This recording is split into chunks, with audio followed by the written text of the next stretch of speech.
Assalamualaikum warahmatullahi wabarakatuh. Menjalani kehidupan ini memang tidak segampang yang dibayangkan oleh sebahagian kita. Sebab di zaman ini begitu sulitnya kita mencari sahabat, keluarga, atau siapa saja yang dalam kehidupannya dia persembahkan untuk memperhatikan saudara lainnya yang kesulitan. Bahkan sebagian kita justru menutup telinga dan mata di saat melihat ada saudara kita yang tengah ditimpa musibah kehidupan dahsyat yang menggerogoti imannya. Bahkan tidak hanya itu saja, kita juga bahkan ikut mencemooh dan melukai perasaan saudara kita yang lagi terpuruk hidupnya. Begitulah potret kehidupan saat ini dalam pandanganku. Aku sendiri tidak tahu apakah itu terjadi di seluruh bagian dunia ini atau hanya terjadi di lingkunganku saja. Namaku Julaiha, tetapi orang lebih mengenalku dengan panggilan Christina. Tentu pendengar bertanya-tanya dalam hati, kok bisa begitu jauh perbedaan nama asliku dengan nama panggilan yang biasa digunakan orang untuk menyapaku? Kenapa bisa Zulaiha dipanggil Christina? Tentu semua ada jawabannya. Dan melalui kisah ini, aku ingin menguraikan semua kisah pedihku yang hingga detik ini masih terus membayang-bayangi hidupku. Semua ini kukisahkan dengan tidak berharap apapun kecuali dengan sebuah asa bahwa kita semua bisa mengambil ibroh dari semua ini, khususnya kepada para pendengar yang hingga hari ini masih belum tersentuh oleh hidayah. Ku awali kisahku ini dengan pengalaman masa kecilku, di mana aku sendiri terlahir dari keluarga yang sangat mapan dari sisi ekonominya. Kedua orang tuaku memiliki sebuah usaha toko emas yang berada di pusat kota di daerah kami. Alhamdulillah, usaha itu sangat lancar. Dan dengan itu semua, aku dan satu orang adikku merasa sangat tercukupi kebutuhan hidup kami. Betapa tidak, sejak menikahi mamaku dulu dan menjadi seorang mu'alaf, papaku begitu sangat berubah. Beliau menjadi pemurah di mata siapapun. Tangannya selalu ringan membantu pembangunan masjid, kegiatan-kegiatan sosial, bahkan kesulitan-kesulitan yang dihadapi tetangga sekitar pun beliau tidak pernah menutup mata dari semua itu. Baginya harta adalah titipan Allah yang terdapat hak-hak orang lain di dalamnya. Keluarga kami begitu bahagia saat itu, hingga perjalanan waktu akhirnya membawa kami pada sebuah keikhlasan. Ya, ikhlas melepaskan papa di saat memasuki separuh bayanya. Beliau yang begitu kami cintai pergi meninggalkan kami untuk selama-lamanya. Semua begitu mendadak dan tanpa persiapan apapun. Menurut mama, beliau meninggal sekitar pukul 23 malam. Tidak ada tanda-tanda beliau sakit atau memiliki keluhan apapun. Menurut mama, usai melaksanakan sholat isya di masjid, papa sebelumnya masih menyempatkan dirinya berzikir di kamar, lalu minta dibuatkan teh hangat. Bahkan malam itu, papa masih sempat bercanda dengan kami dan mama. Lalu akhirnya beliau beranjak tidur. Kuingat betul saat papa menemuiku di ruang belajar dengan senyumnya yang tidak kusangka merupakan senyuman terakhirnya. Papa menasihati aku agar kelak aku bisa menjadi anak soleha, taat beribadah, rajin, dan sayang pada adik dan mama. Karena tidak ada firasat apapun, maka dengan candaanku pun ku jawab dengan santai kata-kata terakhir papa itu. Siap bos, perintah siap dilaksanakan. Aku tidak menyangka sama sekali kalau secepat itu papa pergi meninggalkan kami, padahal kami masih sangat membutuhkan beliau saat itu. Yang paling membuat aku sedih saat itu adalah mengingat tidak ada satupun keluarga papa yang datang mengantarkan beliau ke pembaringan terakhirnya. Pada hari itu hanya aku, adik, mama, dan beberapa orang tetangga yang mengantarkan beliau ke ruang peristirahatannya terakhir itu. Mengingat papa dan mama tidak diakui lagi oleh keluarga mereka masing-masing. Yang aku tahu, Keluarga mamaku menentang keras hubungannya dengan papa yang seorang non-muslim saat itu. Sementara papa dibuang oleh keluarganya karena setahun setelah menikahi mama, beliau akhirnya memilih untuk memeluk Islam dan menjadi seorang muslim yang taat. Sejak kepergian papa, ada banyak perubahan yang terjadi dalam kehidupan keluargaku. Apalagi mama, beliau yang memang dinikahi papa di usia 17 tahun, tentunya masih terlihat anggun meski telah memiliki aku dan adikku. Dan hal inilah yang menjadi awal petaka hidupku dan keluargaku. Sebab 2 tahun sepeninggal papa, ada seorang lelaki seusianya yang selalu datang ke toko mama dan selalu menawarkan perhatian khusus kepada mama. Ku ketahui nama lelaki itu Bambang, seorang duda yang menceraikan istrinya beberapa bulan sebelum dia memulai mengusik kehidupan mamaku. Aku sendiri tidak mengapa bila mama ingin menikah lagi, tetapi yang aku inginkan adalah beliau bersabar menunggu hingga ada lelaki baik-baik yang tidak memiliki sejarah kelam dalam kehidupannya. Apalagi sejarah kelam itu adalah gagal dalam membina rumah tangga dan menceraikan istrinya. Padahal Pak Bambang memiliki 2 orang putra yang juga menjadi tanggung jawabnya. Sebagai seorang anak, aku berusaha mengingatkan mama untuk lebih selektif dalam memilih pasangan hidupnya. Tetapi karena sudah terlanjur cinta pada Pak Bambang, mata hatinya seolah tertutup untuk menerima masukan-masukan dari orang lain. Pernah beberapa kali aku mengadukan perilaku Pak Bambang pada mama tentang keusilannya padaku bila datang bertamu ke rumah dan mama tidak sedang berada di rumah, di mana Pak Bambang dengan genitnya memainkan matanya padaku seolah ada sesuatu yang diinginkannya. Tetapi aduan itu hambar di hadapan mama. Beliau malah menuduhku merekayasa semua itu. Karena memang sejak kehadiran Pak Bambang dalam hidupnya, aku selalu menentangnya. Aku sedih dibuatnya. Aku sedih melihat perubahan yang terjadi pada diri mama. Seandainya papa masih ada, mungkin semua ini tidak akan terjadi. Waktu terus bergulir hingga lengkaplah sudah penderitaanku. Mama akhirnya resmi diperistri oleh Pak Bambang. Memang aku melihat ada kebahagiaan di mata mama, tetapi tidak bagiku. Hari-hari kurasakan seolah dalam neraka saat lelaki itu beralih status menjadi ayah tiriku. Betapa tidak, di setiap ada kesempatan dia selalu mengusiliku. Sikapnya yang genit membuat aku tidak pernah di rumah. Rasanya ingin mengadu pada mama, tetapi niat itu selalu kuurungkan karena mama lebih percaya sama suaminya itu ketimbang keluh kesahku.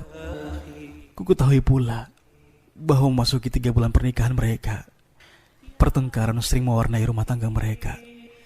Kecurigaanku yang selama ini kusimpan rapat dalam hatiku akhirnya mulai terkuak juga, di mana Pak Bambang menikahi mamaku hanya karena ingin memanfaatkan kekayaan mama, warisan dari papa. Pak Bambang yang memang sejak belum menikah dengan mamaku sudah diketahui adalah pemabuk dan penjudi kelas kakap, sudah mulai menampakkan keasliannya dan tidak tanggung-tanggung memukul mamaku bila menginginkan uang untuk digunakannya sebagai taruhan di meja judi. Alangkah sedihnya hatiku menyaksikan kenyataan ini. Kasihan mama, tetapi aku tidak bisa berbuat banyak karena nasi telah menjadi bubur, dan mama pun karena cintanya seolah tidak memiliki daya untuk melawan kehendak suaminya. Hingga akhirnya kekayaan yang dulu begitu melimpah dalam keluarga kami berangsur-angsur berkurang dan terus terkuras akibat lelaki bejat yang telah menikahi mamaku. Aku jadi benci dengan kondisi saat itu, apalagi mengetahui kenyataan bahwa semua kekayaan mendiang papa akhirnya tidak tersisa lagi. Toko telah habis terjual bersama aset-aset di dalamnya. Yang tersisa hanyalah kepedihan dan kesengsaraan. Begitulah akhir dari kebahagiaan keluargaku. Tidak ada yang tersisa sama sekali. Dan lebih bejat lagi saat kemelaratan itu merajam kehidupan kami. Lelaki itu malah menceraikan mamaku yang mulai sakit-sakitan. Aku benci padanya. Aku muak dengan sikap dan tabiatnya. Dan aku sedih melihat mama. Kasihan dia. Aku tidak tahu harus berbuat apa lagi. Dan yang paling membuatku tersayat lagi, ternyata kepergian lelaki bajingan itu bukannya mengakhiri kepedihan keluarga kami, tetapi masih terus menyisakan kepedihan dan kepedihan lainnya. Betapa tidak, setiap hari ada saja berbagai jenis kendaraan yang datang ke rumah aku mencari Pak Bambang dan menagih hutang darinya. Perilaku mereka yang datang pun variatif. Ada yang santun, bengis, bahkan ada yang menyeramkan. Ya Allah, beginikah akhir kehidupan kami? Rasanya peristiwa ini seperti hanya terjadi dalam sinetron-sinetron saja, tetapi ini malah terjadi nyata dalam kehidupanku, dan aku tidak bisa berbuat apa-apa lagi. Kembalikan kebahagiaan kami, ya Allah. Ampuni kami bila kami telah lalai darimu dan telah jauh dari tuntunanmu. Begitulah, memang benar, penyesalan tidak pernah datang di awal sebuah peristiwa, tetapi dia datang menghinggapi perasaan kita setelah peristiwa itu terjadi. Dari sinilah kami memulai kehidupan baru dengan tangisan yang tidak pernah kunjung berakhir. Aku yang baru memasuki semester 5 saat itu harus merelakan hasrat hatiku untuk melanjutkan studiku karena kami tidak memiliki apa-apa lagi. Dan sebagai seorang kakak, keputusan itu aku ambil sekaligus demi menyelamatkan masa depan adikku yang masih duduk di bangku SMP. Aku tidak ingin sekolahnya putus di tengah jalan hanya karena besarnya biaya yang dikeluarkan sekaligus. Aku sendiri sedih melihat mama yang sudah mulai sakit-sakitan, sementara beliau terbiasa hidup senang dan serba berkecukupan selama ini. Mama pun tidak memiliki keahlian apapun untuk meneruskan kehidupan kami, sebab kekayaan yang dimiliki oleh keluarga kami dulu membuat mama tidak sedikit pun memiliki kesempatan untuk menggali potensinya. Semua serba menyuruh dan memerintah. Memasak ada pembantu, kemana-mana diantar sopir. Tapi sekarang semuanya hanya menyisakan kenangan dan kepedihan saja. Lantas, haruskah aku pun bersikap lemah dan berlarut-larut dalam kesedihan seperti mama? Kalau iya, lantas kami makan apa? Dari mana bisa mendapatkan sumber penghidupan untuk makan sehari-hari saja? Biaya berobat ibu dan biaya sekolah buat adikku. Dengan semua itulah yang memotivasi aku untuk bangkit dan beranjak dari kepaguan sesaat akibat kesengsaraan yang bertubi-tubi datang menghantam keluargaku. Dan sebagai orang yang awam soal agama, jujur, cara pandangku jadi tidak terarah. Berbagai upaya aku lakukan untuk meneruskan kelangsungan hidup keluargaku. Dan di saat keterpurukan hidup kami saat itu, yang membuat aku semakin bersedih adalah satu persatu tetangga-tetangga yang dulunya begitu akrab dan perhatian pada kami pun berangsur-angsur mulai menjauh. Senyuman-senyuman yang selama ini selalu menghias di bibir mereka, manakala berpapasan dengan kami, kini berubah menjadi cibiran dan cemoohan. Bahkan tidak satupun mau menengok mamaku yang sedang terbaring sakit. Sejujurnya aku pun menyadari bahwa sikap mereka itu muncul akibat sikap mamaku yang dulunya mereka nasihati, peringati untuk tidak menjalin hubungan dengan Pak Bambang, malah mendapat balasan kemarahan dari mama. Makanya mereka seolah tidak mau pusing dengan penderitaan kami saat itu. Tetapi sebegitu marahkah mereka pada keluarga kami, sehingga menengok pun tidak mau. Alangkah pilunya hati ini. Jujur, sebagai seorang anak yang terbiasa hidup senang dan dilimpahi materi, sebenarnya kondisiku tidak jauh berbeda dengan mama, yakni tidak memiliki keahlian apapun yang dapat dikembangkan. Ingin rasanya aku menawarkan diri menjadi tukang cuci di rumah tetangga-tetangga, tetapi aku sangat khawatir tidak akan bisa bekerja dengan maksimal karena tidak terbiasa. Maka dengan modal ijazah SMA aku mencoba melamar pekerjaan di beberapa toko dan perusahaan swasta. Tetapi dasar memang belum ada rezeki untukku. Maka semua tempat yang kumasuki selalu menolak ajuan lamaranku. Aku letih, capek dan sedikit kecewa. Tetapi aku tidak bisa mengalah dengan keadaan. Dan perasaan ini sedikit merasa lega, mengetahui bahwa di sisa-sisa semangat yang aku miliki untuk berikhtiar, ternyata lamaran terakhirku di sebuah bar diterima dengan baik. Entahlah, mungkin karena wajahku yang menjual, karena terlahir dari keturunan Tionghoa Manado, yang menyebabkan aku terterima di tempat itu. Tetapi apapun itu, saat itu aku sangat bersyukur karena aku mendapat pekerjaan dengan penawaran gaji yang sudah lumayan cukup menurutku, yakni Rp850.000 per bulannya. Iya, aku sangat bersyukur karena dengan gaji itu, aku sudah bisa membayar SPP adikku setiap bulannya. Dengan itu pula aku sudah bisa membawa mamaku berobat. Ya Allah, terima kasih, ujarku dalam hati. Di tempat baru ini, aku merasakan ada sesuatu yang berbeda dari hari-hariku sebelumnya.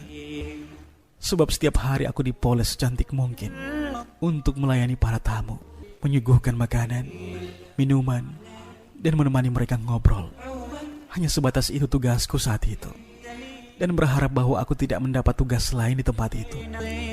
Sebab tujuanku menerima tawaran pekerjaan itu hanya untuk menghidupi kebutuhan keluargaku, bukan melacurkan diri.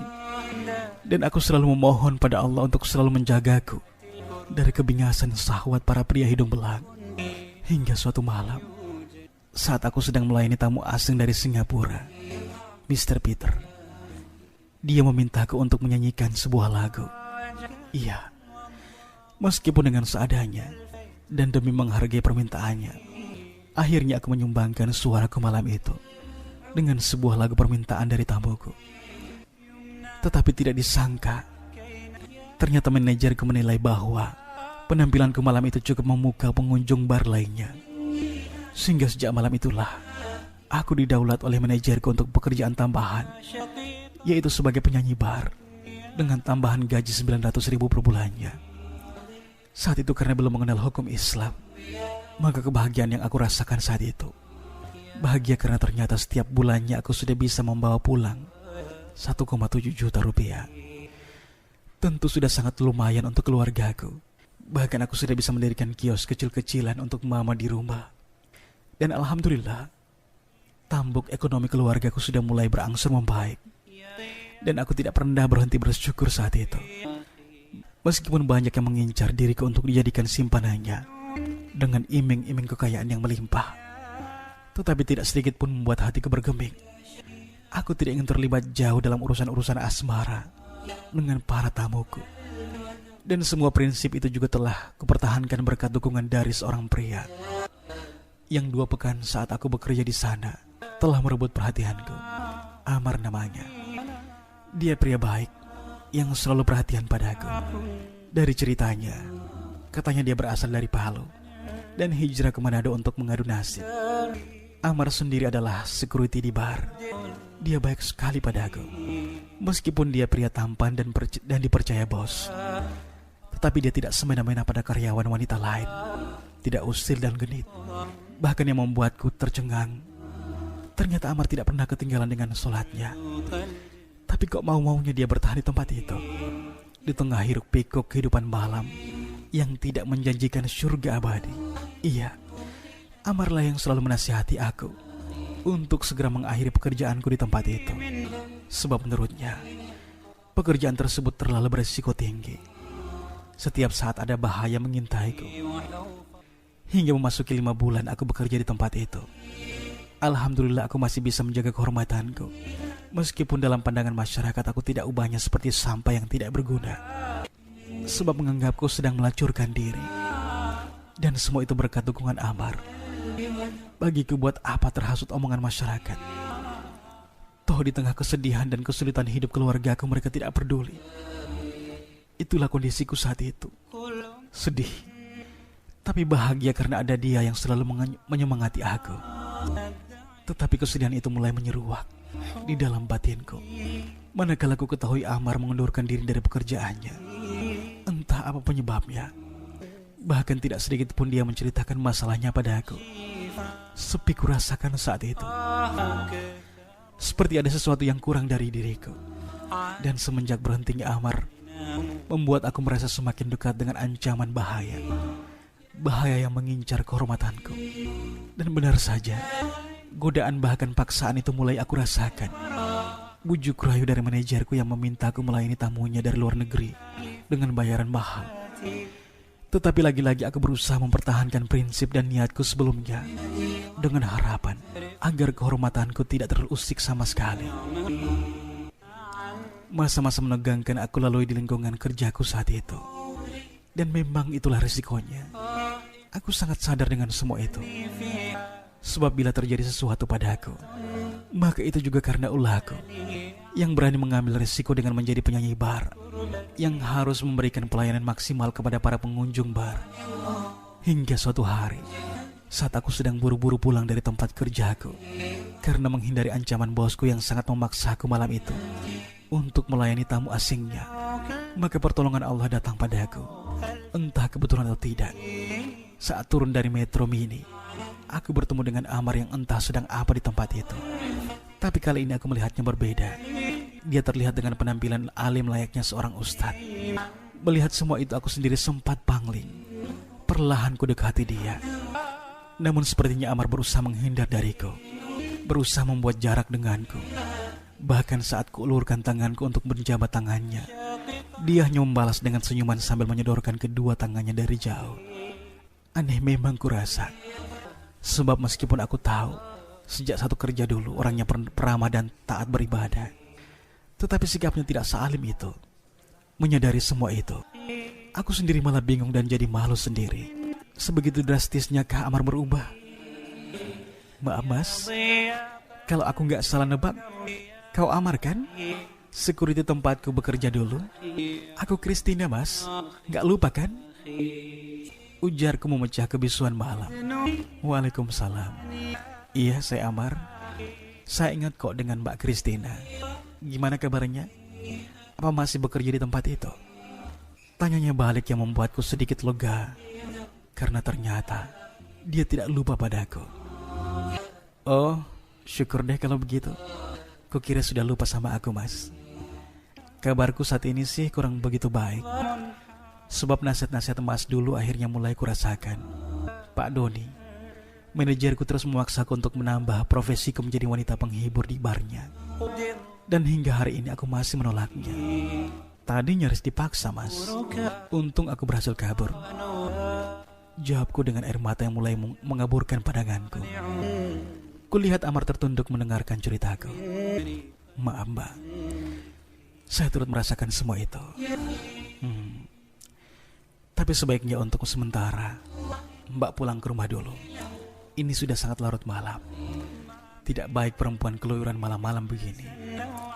Ya, meskipun saya tahu pekerjaan mbak setiap hari memang begini, tetapi paling enggak kita cuma menjaga pandangan masyarakat. Setelah Amar yang membuatku tersentak, aku tidak menyangka bahwa penjagaannya terhadap kehormatanku begitu besarnya. Iya mas, terima kasih ya. Saya pamit dulu. Kebetulan rumahku tidak jauh lagi dari sini. Jawabku. Iya, biar saya antar. Tapi mbak jalannya beberapa meter di depan. Nanti saya di belakang mbak. Dan tidak ada yang mengganggu mbak sampai di rumah. Dan saya harap ini adalah malam terakhir mbak jalan sendirian di malam-malam begini. Ujar Amar yang membuatku semakin terharu dibuatnya. Di tengah orang-orang yang telah menganggapku sampah seperti ini, ternyata masih ada orang yang menghargaiku. Bahkan sangat resah dengan keselamatanku.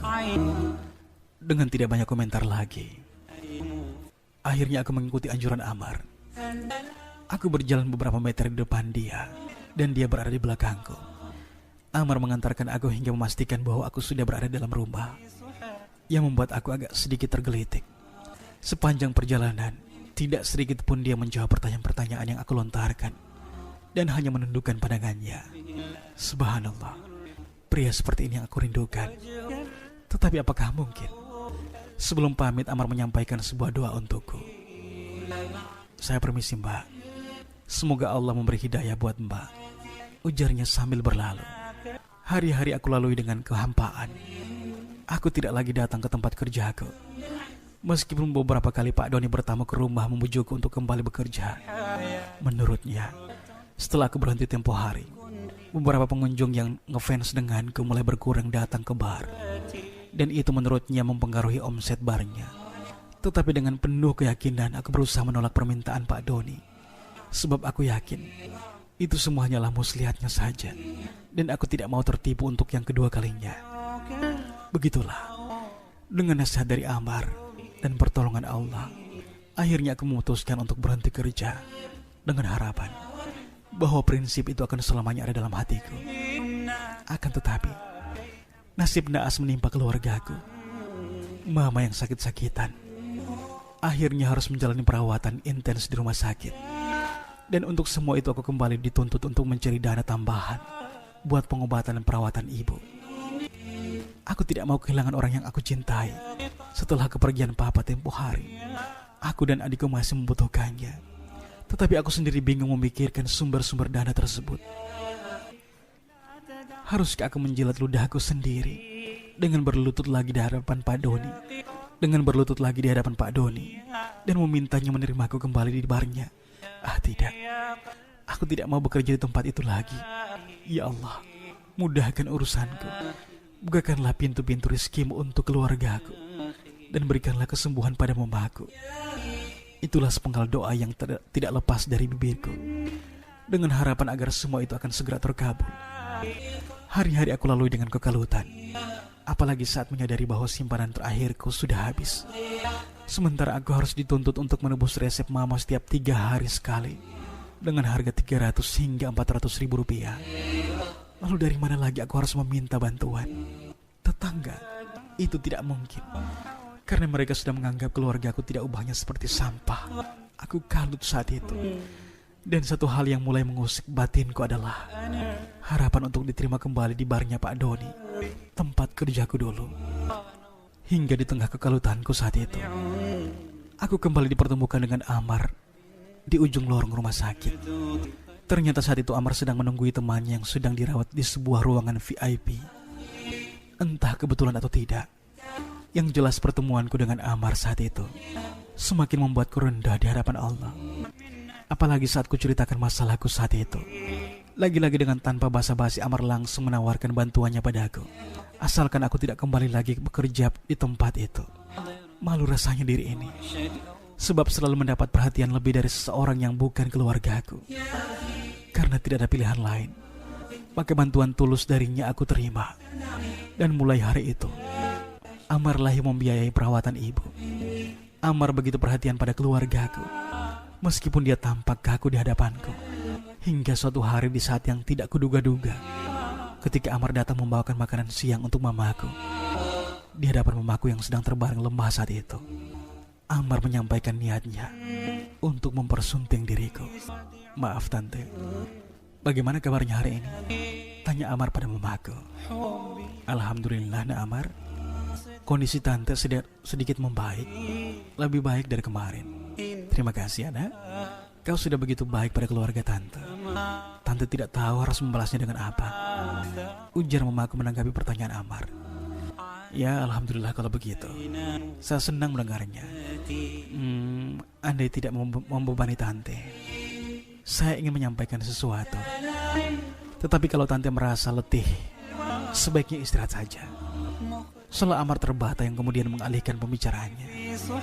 Oh, silakan nak, sampaikanlah. Tante nggak apa-apa kok. Ayo sampaikanlah.